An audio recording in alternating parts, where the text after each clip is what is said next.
Thank you very much, everybody. And we have to save our country. God bless you all. God bless you all.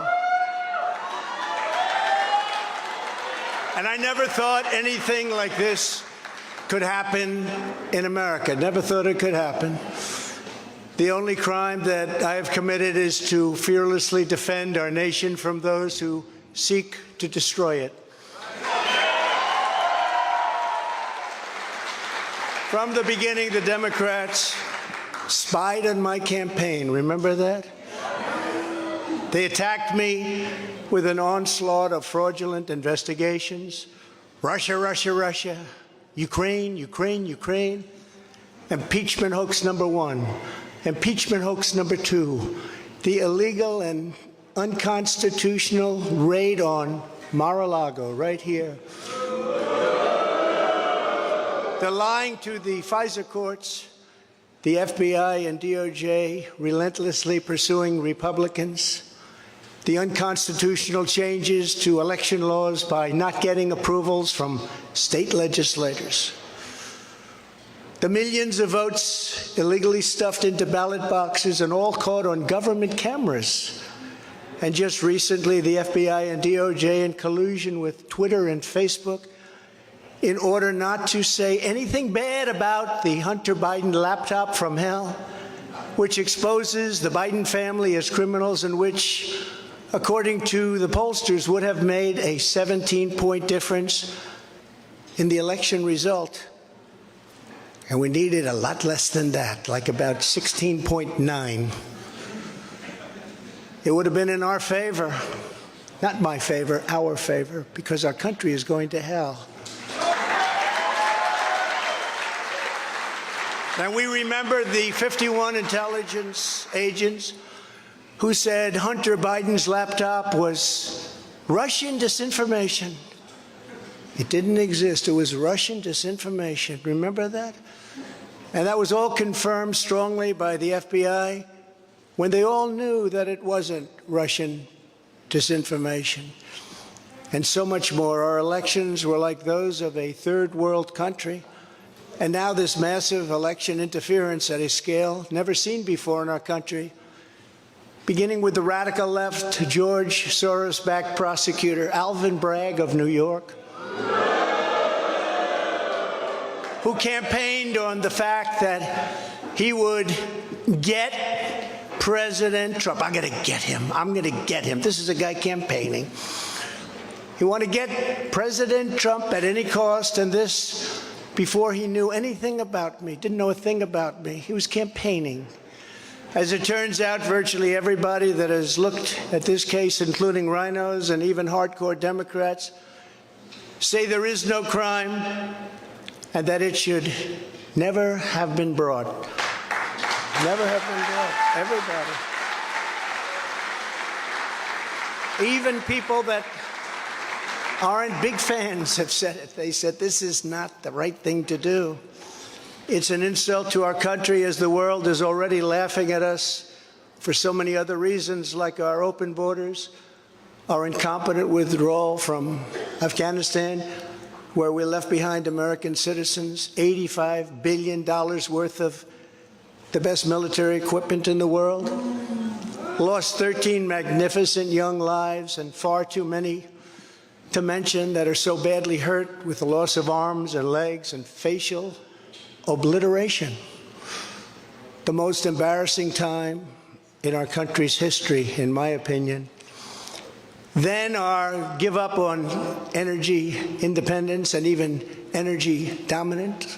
We're going to be dominant within 6 months, more than any other nation ×2. We had this all just 3 years ago. Our raging crime statistics, if you look in Democrat-run cities, numbers the likes of which we have never seen before.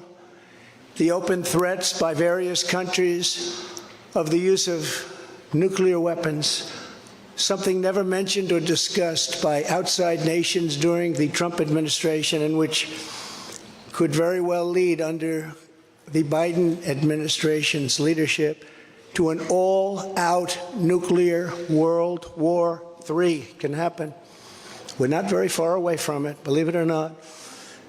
an economy that has been crippled by the biggest inflation we have seen in more than 60 years, and a military that I used to defeat ISIS in 4 weeks. They said it would take 4 years, 4 weeks, to kill al-Baghdadi and Soleimani, that has now gone woke at the top levels by trying to indoctrinate everyone down to the lowest ranking patriot. But now they have really stepped up their efforts by indicting the 45th President of the United States, who received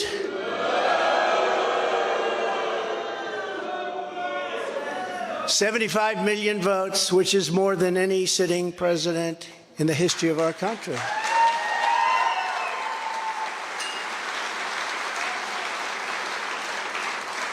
And in the wings, they've got a local racist Democrat district attorney in Atlanta who is doing everything in her power to indict me over an absolutely perfect phone call, even more perfect than the one I made with the president of Ukraine. Remember, I kept saying, that's a perfect call.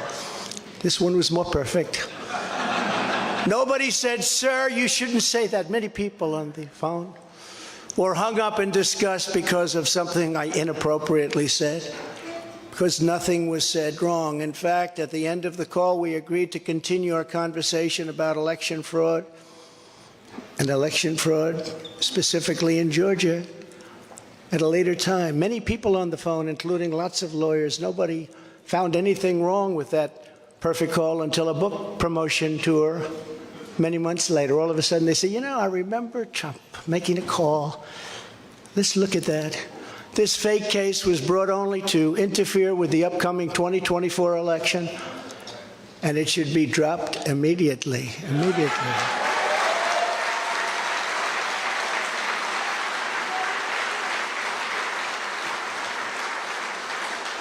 Then you have a radical left lunatic known as a bomb thrower who is harassing hundreds of my people day after day over the boxes hoax. You know, the boxes hoax, as we call it. Just so everyone knows, I come under what's known as the Presidential Records Act, which was designed and approved by Congress long ago just for this reason. Under the Act, I'm supposed to negotiate with NARA, the National Archives and Records Administration, which as of this date is a radical left troublemaking organization that red flags the Constitution of the United States and the Bill of Rights as dangerous and triggering. Can you imagine? This is what we have to deal with. But there is no criminality under the Presidential Records Act. That is not what it's all about. We were negotiating in very good faith, proper way, in order to return some or all of the documents that I openly and in very plain sight brought with me to Mar-a-Lago from our beautiful White House, just as virtually every other president has done in the past.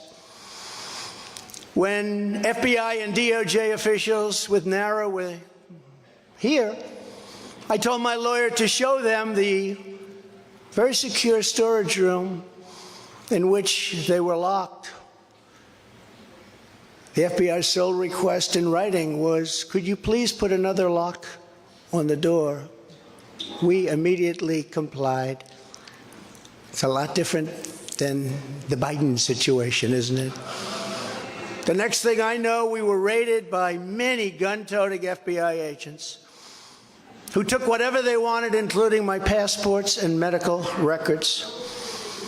Everybody was in shock. Nobody had ever heard of such a raid before. We can't even believe it. Who would think that that could happen today? I immediately thought of the Fourth Amendment that protects against unreasonable search and seizure.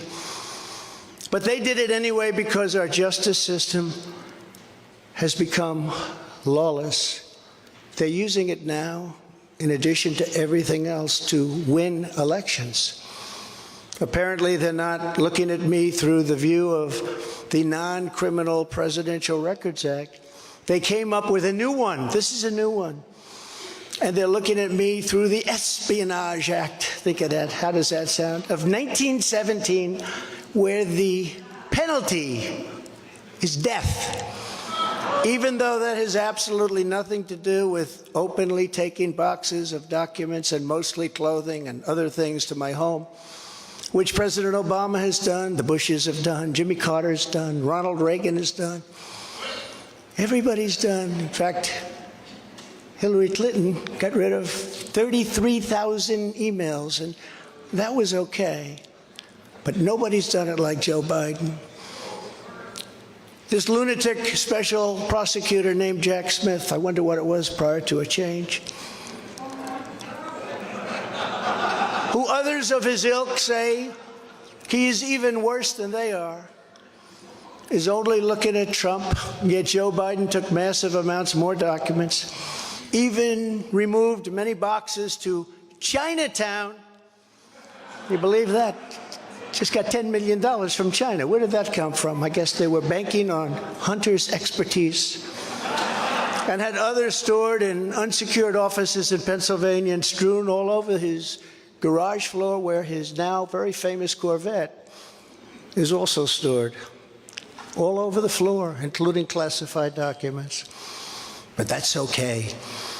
Perhaps most importantly, he has 1,850 boxes in Delaware, which he is refusing to give up. But isn't that real obstruction? That's obstruction. As president, I have the right to declassify documents, and the process is automatic if I take them with me. It's automatic. Declassify. Biden was vice president. He had absolutely no right to declassify as vice president. He doesn't come under the non-criminal Presidential Records Act. He comes under the very criminal Federal Records Act, unfortunately for him, but it's not going to matter because they don't follow the law, which has very severe penalties. He had classified documents that he took while he was a senator, which is absolutely inexcusable, and other senators, including Democrats, are outraged. But he's not being harassed and hounded like the people who work for me are. In fact, they seem to have forgotten about his documents entirely. So many, thousands and thousands, it's okay with him. They like to say that I'm obstructing, which I'm not, because I was working with NARA very nicely until the raid on my home. But Biden is obstructing by making it impossible to get the 1,850 boxes or explain why many documents were located in Chinatown. Can't explain it. Why were they in Chinatown? I don't know. Lastly, I'm under investigation. This time a civil investigation by another racist in reverse who also campaigned on, "I will get Trump. I will get him." This was her campaign. Never ran for office. I will get him. Her name is Letitia James. And she proclaimed while campaigning, quote, "I look forward to going into the office of the Attorney General every single day, suing him, and then going home." Just before she knew me. She announced, "What is fueling my soul right now is Trump." And that she had her eyes on Trump Tower. Those eyes are focused on Trump Tower. Didn't know the young lady. She even assured her supporters in an election promise that we're going to definitely sue him. We're going to be a real pain in the ass. He's going to know my name personally.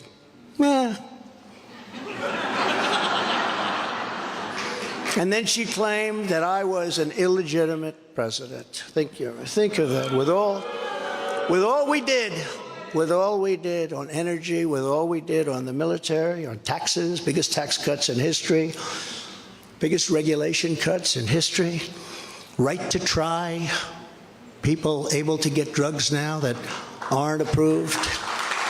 Hopefully you don't have that problem.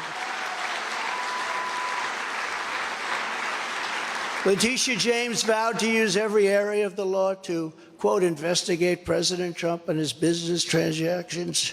Those transactions are going to be investigated, she said. And that of her family and his family, because we're going after his family, and we're going after them hard. This is all before entering office and all before knowing anything at all about me, but she was going to get me. This is why, along with unrelenting crime, so many people and companies are leaving New York. She said that I falsified my financial statements, but in fact, we're proving and will prove that my financial statements were substantially more than we submitted, not less. And in all cases have a strong disclaimer clause in them which tells the institutions that may look at that if they want to, not to rely on the statement. But they've got a problem with their case because, number one, I'm very underleveraged. They can't believe it, all the stuff they read and gave, and have very little debt relative to the value of assets. And importantly, not one bank has lost even $1. She was investigating me to save banks. They have very good lawyers. But they didn't lose $1 with us during this period of time. In fact, the banks we're talking about made almost $200 million off Donald Trump, and they liked me very much. We never missed a payment, never got a default notice, had a great relationship with all of them. I don't need banks. We have a lot of cash. I built a great business with my family, built a fantastic business.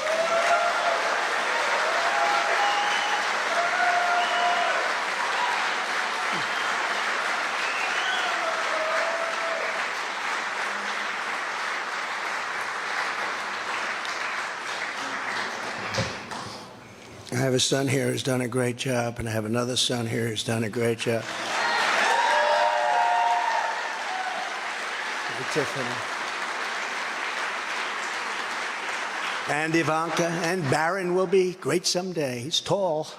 He is tall, and he's smart. But I have a great family, and they've done a fantastic job, and we appreciate it very much. They've gone through hell.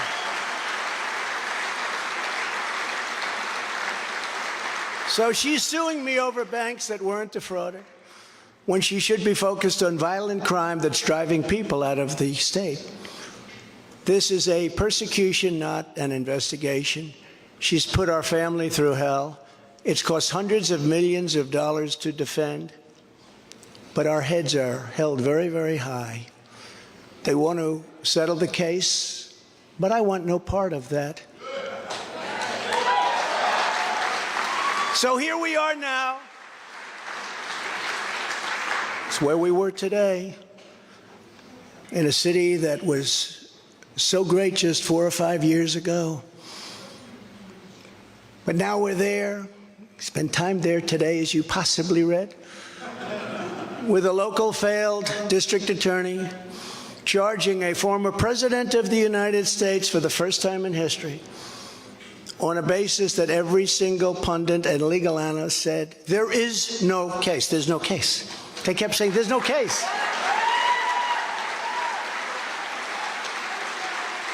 Virtually everyone. But it's far worse than that, because he knew there was no case. That's why last week he delayed for a month and then immediately took that back and threw this ridiculous indictment together. Came out today, everybody said, this is not really an indictment. There's nothing here.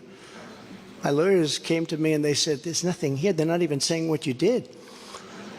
The criminal is the district attorney because he illegally leaked massive amounts of grand jury information, for which he should be prosecuted, or at a minimum, he should resign. And Alvin Bragg's wife confirmed a report that claimed her husband has Trump nailed on felonies. She has since locked down her Twitter account. His chief prosecutor, who represented the Democrats and crooked Hillary Clinton in a firm run by Chuck Schumer's brother, Robert, he quit the firm in order to go to work in the DA office in order to get Trump. Can you imagine that? Hillary Clinton's lawyer, Democrat firm. Ultimately, he quit as chief prosecutor because Bragg didn't think he had a case. Think of that same guy that brought this ridiculous thing today. Yet during his investigation, this prosecutor named Mark Pomerantz wrote and published a book saying all sorts of privileged things and has been very strongly reprimanded. He was reprimanded so strongly. I've never seen anything like it. I've probably the end of it. But what he did was probably very illegal, but he was very, very strongly reprimanded. Even District Attorney Bragg was furious with him. They were having a tremendous fight in the office because of it. But hope is never lost because various prosecutors in the DA's office also quit because they thought President Trump was being treated very unfairly. How about that? Isn't that great? Oh, I love them. I'd like to meet them. I'd like to meet them. The DA's office even had a web page. Meet the team of executives who have done this to President Trump. That was the title. Isn't that nice? They immediately had to take it down. Meanwhile, overall crime in New York was up 30% last year, much more than that the year before, with felony assaults, robberies, and burglaries all up by massive, massive numbers. Not the same place that I know, not the same place that you know. And this is where we are right now. I have a Trump-hating judge with a Trump-hating wife and family whose daughter worked for Kamala Harris and now receives money from the Biden-Harris campaign, and a lot of it. We recently had another trial, and the same judge told the fine man who worked for me for many, many years that if you admit your guilt, you will be in jail for 90 days. But if you don't, if we go through a trial and you're found guilty, you're going away for 10 years and maybe longer, which for a 75-year-old man with a great family really means life. What the prosecutors and judge did to that man, I will never forget, because it's right out of the old Soviet Union. That's where we are. They said, you say anything about Trump, meaning that's bad, and you won't even have to serve the 90 days. You'll walk free. And they say that to many of my employees. We have this Jack Smith lunatic threatening people every single day through his representatives. They're threatening jail terms. But talk about Trump and you'll go free. This is where we are as a nation. Who would have thought? They can't beat us at the ballot box, so they try and beat us through the law. That's the country in which we live, however, right now. The USA is a mess. Our economy is crashing. Inflation is out of control. Russia has joined with China. Can you believe that? Saudi Arabia has joined with Iran. China, Russia, Iran, and North Korea have formed together as a menacing and destructive coalition. Would have never happened if I were your president. Would never have happened. Nor would Russia attacking Ukraine have happened. All of those lives would be saved. All of those beautiful cities would be standing. Our currency is crashing and will soon no longer be the world standard, which will be our greatest defeat, frankly, in 200 years. There will be no defeat like that. That will take us away from being even a great power.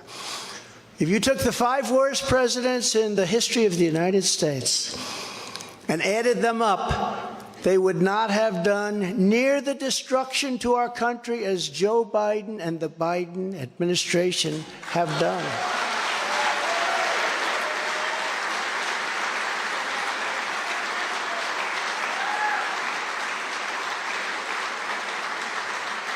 Incredibly, we are now a failing nation.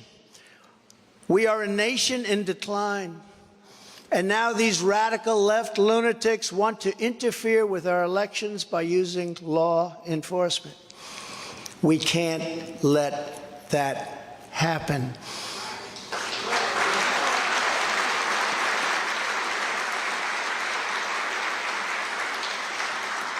With all of this being said, and with a very dark cloud over our beloved country, I have no doubt, nevertheless, that we will make America great again. Thank you very much. And God bless you. And God bless America. Thank you very much, everybody. Thank you.